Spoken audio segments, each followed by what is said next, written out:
everybody, this is Captain Fred, your host for Aviation Theater, and a proud member of the San Diego Aerospace Museum, the first place to visit when you come to San Diego.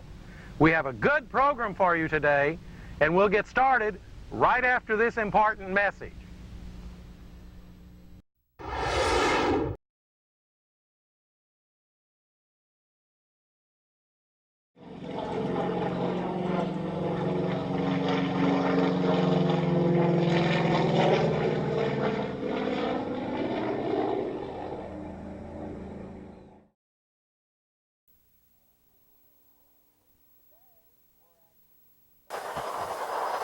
Today, we're at the San Diego Aerospace Museum hangar at Gillespie Airport in El Cajon, California.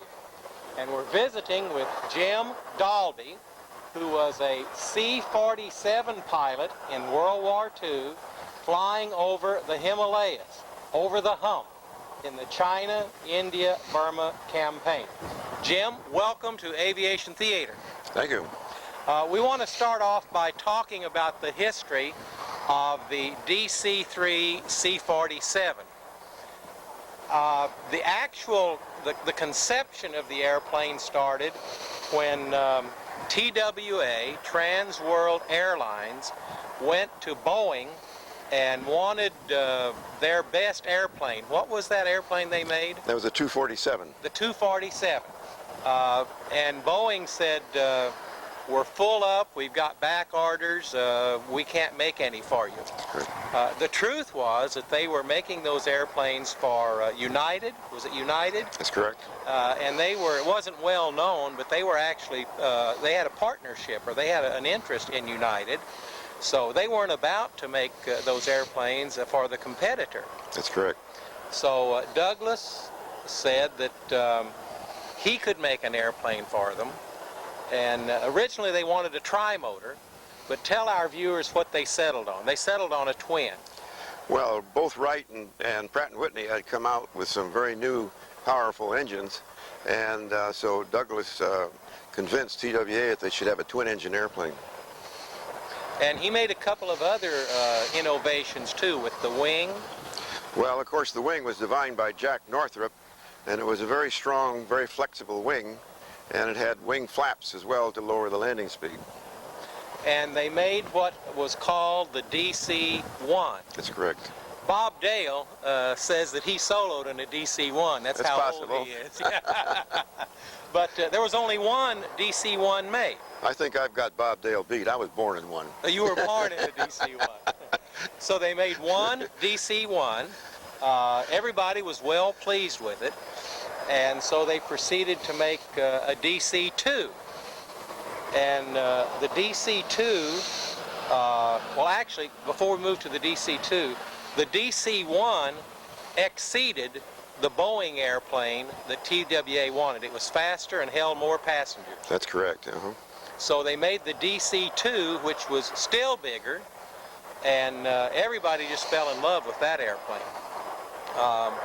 It was big enough that they became the first airplane to show in-flight movies.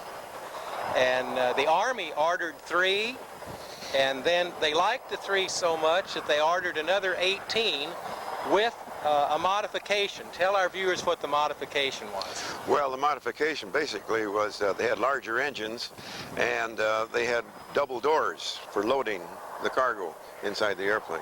So it was originally intended to be a passenger airplane. That's correct. But turned out to be a cargo airplane. Incidentally, during World War II, there were 11,000 DC-3s made, and 10,000 of them were military. So they were mostly a military airplane. That's correct. After the DC-2, they didn't make a DC-3. They didn't go directly to the DC-3. They made a DST. Would you tell our viewers what that was? Well, the DST was made by Douglas for American Airlines as a sleeper. And it was made so you could go transcontinental with about 3 stops, and the people could sleep on the airplane. DST stood for Douglas Sleeper Transport. That's correct. It was really the Pullman car of the sky. Right. And then they discovered that if they reconfigured the interior of the airplane, it would make a bigger, roomier passenger liner, and so they did that and came out with the DC-3 That's correct. in 1935, That's correct. which is much earlier than most people realized that plane flew. Then they made a tour, American Airlines did, with that DC-3, and they came right down here to San Diego Lindbergh Field with that airplane. Oh, is that right? And I remember, you know, I was about 15 years old, and I sat there and looked at that airplane, and I thought, that's a big airplane.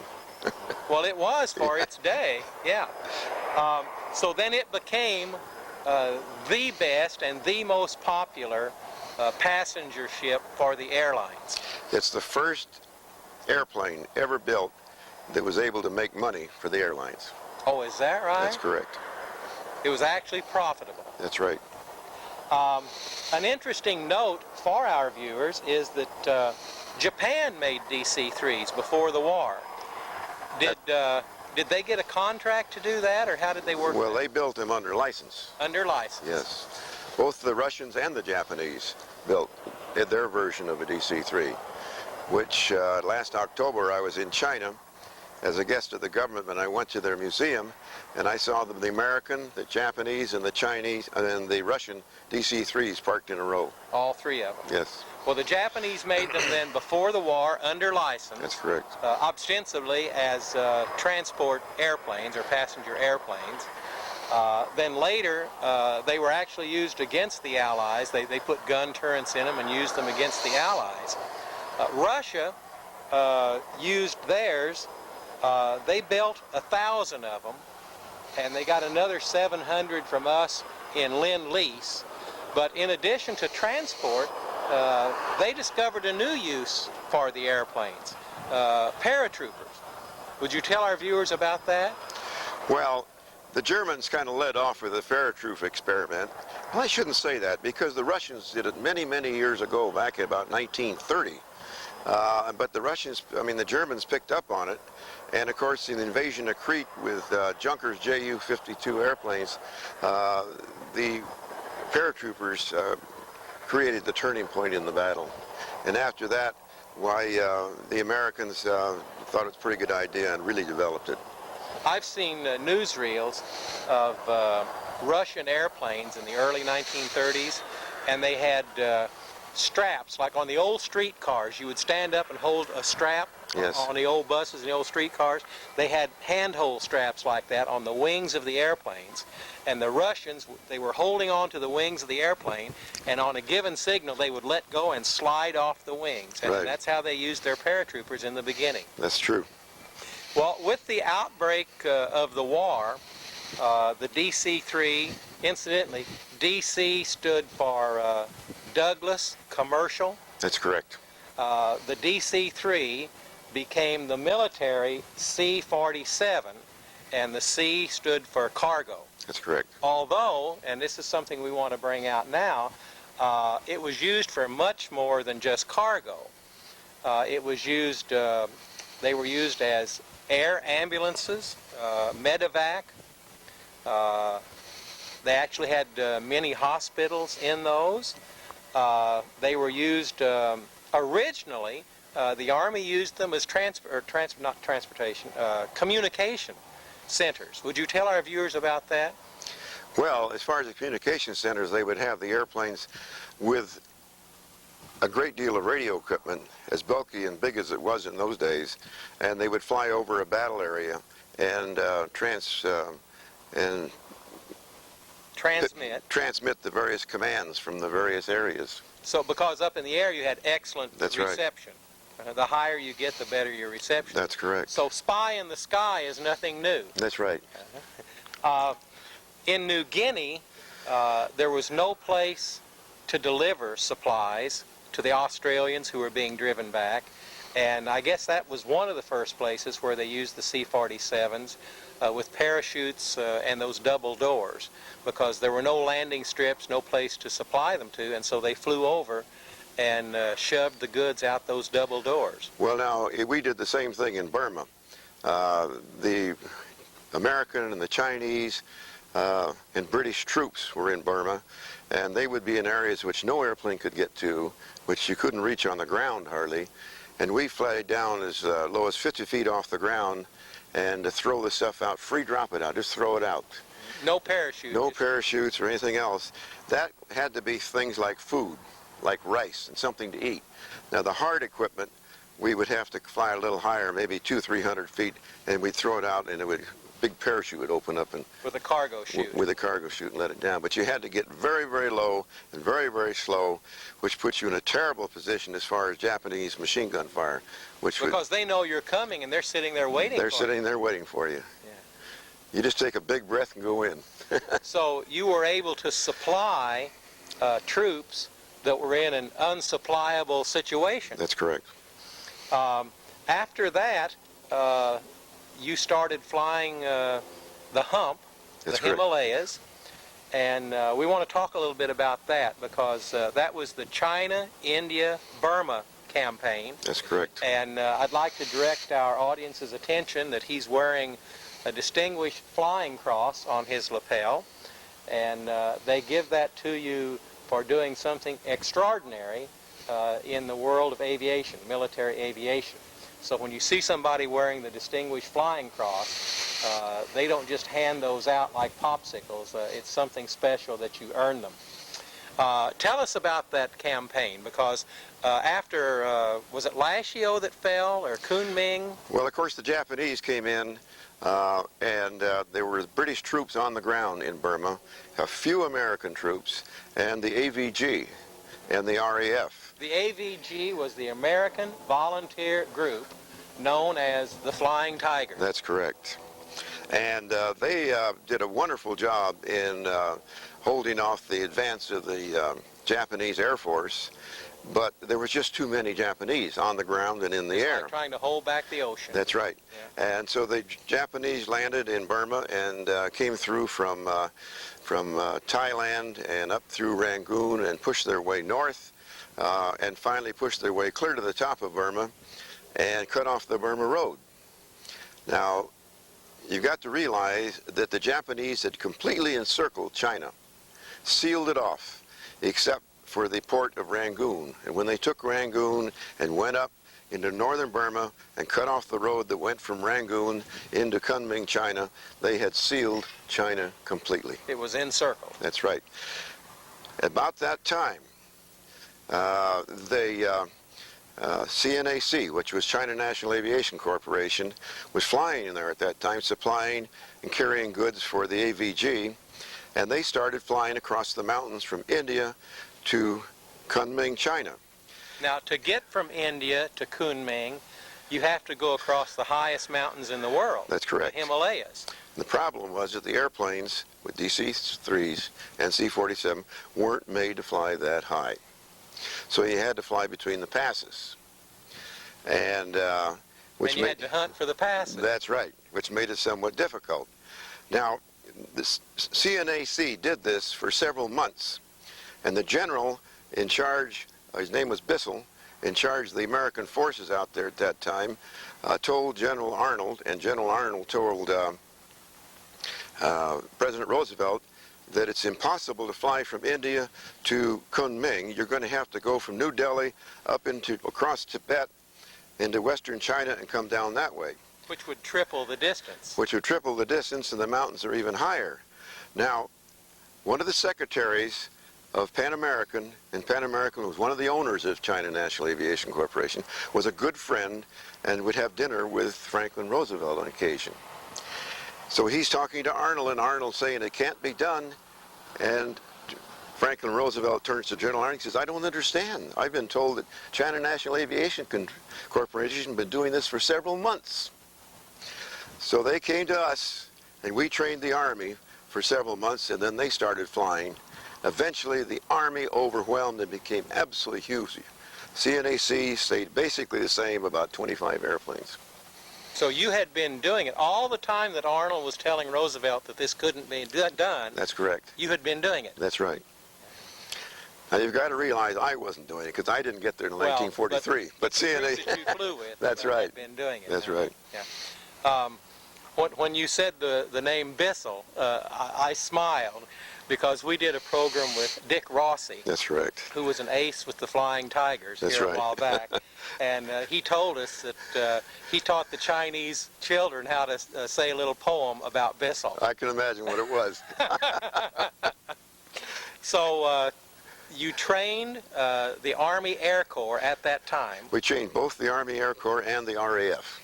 Oh, the RAF Yes. too? Throughout the war, on many occasions, we had United States Army Air Force personnel and or RAF pilots. Well, then the C-47 flew in the jungles of New Guinea, over the highest mountains in the world, the Himalayas. That's right. And inside the Arctic Circle with the Russians. That's right. So it has performed in all different weather situations, and it flew in every campaign and every theater of the war. Now, you mentioned the fact that there were 10,000 C-47s made 11. for the military. Yeah, okay. For the 10,000 of them were military. That's right. Almost all of those became civilian airplanes after the war. Yes. And they fed almost all of the airlines that started up after World War II were the C-47s converted back to the civilian DC-3s. That's correct. We're going to continue with the story of the DC-3 C-47 right after we come back from this important message.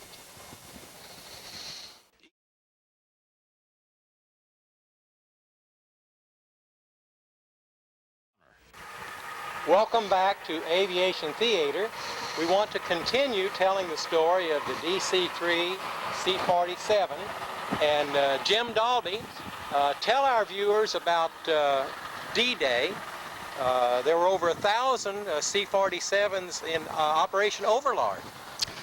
Well, of course, England was a giant aircraft carrier. And sometimes today you see a picture of an airfield in England full of C-47s or P-38s or P-47s. And in that one picture are more airplanes than we have today in our Air Force. On that one field.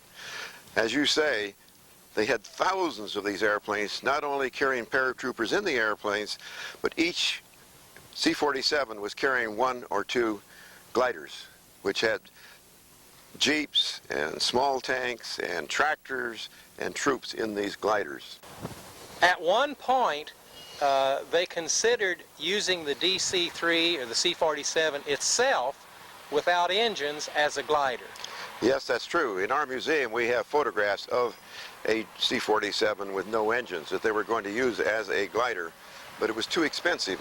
And after all, these gliders were just a one-way mission. One way, one trip, one time. That's right. Like a Kleenex. That's right. And the C-47s were too valuable That's correct. To give away like that. That's right.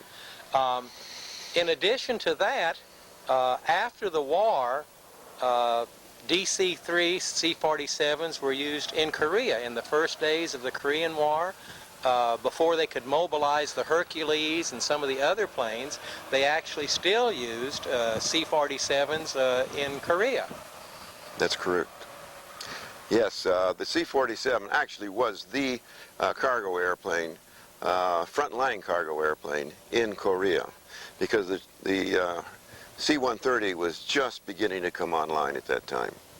And then, surprise, in Vietnam, the jet age, General Westmoreland used C-47s again. Well, they were not only used as a transport, but they would put about 5 miniguns, Gatling guns, in each one on the sides. And they would circle over the North Vietnamese at night like this and fire down with these guns. Each gun would fire 6,000 rounds a minute. So Wow. you can see you'd have about 6 guns of that. It'd be 36,000 rounds a minute. That's firepower. Yeah, that's right. And even today, the DC-3s are picking up salmon in Eskimo villages, landing in jungle clearings in third world countries hacked out with machetes. It's still in use and flying today. That's correct. It's a very, very good airplane for operating out of relatively small fields. I flew in Venezuela for 4 years after the war, and we would operate with full loads out of 1,800-foot strips. That's 1,800 feet. That's a small runway. Yes, it is. That's in and out, both. You couldn't go in, you couldn't do it in wet weather because you'd slide off the side of the runway. Well, 60 years ago. That's right. 60 years ago, the DC-3, they had the DC-1, the DC-2, the sleeper transport, and then the DC-3 was 60 years ago. That's correct. You don't see people with a 60-year-old refrigerator in their kitchen. You don't see people. No, you don't. You don't see people using a 60-year-old radio or a 60-year-old mixmaster. You know, so it's a testimony to Donald Douglas. Wonderful airplane, Donald Douglas, and I would say Donald Douglas and Jack Northrop were the team that built the DC-3. All right. Now we've talked about the DC-3 and the C-47. Let's talk about Jim Dalby. Would you tell our viewers where you learned to fly and when? Well, about 1938, Bill Gibbs opened up an airport. He bought some property in Kearney Mesa for about $10 an acre. And I used to ride my bicycle out there and watch him building this airport. Finally, he put me to work pulling stumps and nailing boards on the hangar. And I'd work several days, and he'd give me 15 minutes flying time. After about a year, I got 8 hours, but I had a problem. I couldn't collect the $10 I needed for physical. And then I had an aunt. What were you flying in? A J2 Cub. A J2. Right. Piper Cub. Piper Cub. And an aunt gave me $10. I rushed right down and got my physical, charged out to the airport, and says, "Here's my physical, I'm ready to solo." So I believe it was December the 10th, 1938, he soloed me in a J2 Cub. Now, he is a certified expert witness for the courts in California. Was that before you retired? Are you still doing that? I started doing that the first time about 1968 for federal judge Fred Kunzel here in San Diego. And then it just expanded from there on. I enjoyed it very much. Now there's one other thing that we need to mention to our viewers. He does not sit home and watch soap operas on television. He's retired from his occupation, but he is chairman of the board of the San Diego Aerospace Museum. Tell our viewers about that. Well, the San Diego Aerospace Museum, I guess you should start there, is a multi-million-dollar organization with $1.5 million a year budget, run by 16 full-time, 16 part-time, and 327 volunteers. Most museums of our type in the United States, their payroll as against budget runs about 65 to 70%. Ours runs about 43 to 45%. We're kind of like the Salvation Army. You get more bang for your buck.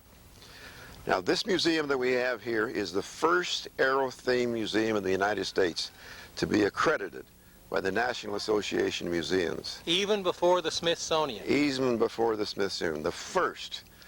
We've been reaccredited 3 different times, and we're the only museum to have that honor. We have many people come out here who are on the staff of the Smithsonian, and they walk in and say, "This is my idea of a museum." And it's recognized as one of the finest aero-themed museums in the world. In the wintertime, on our sign-out book, where we have people sign out as they leave, we find that over 75% of our visitors come from out of the state, out of the United States, from foreign countries and other states, which shows that we really bring people in to San Diego. And the San Diego Aerospace Museum is the first place to visit when you come to San Diego. Thank you, Jim Dalby, for being with us today on Aviation Theater. As always, this is Captain Fred saying, I love airplanes and I honor the people who fly them.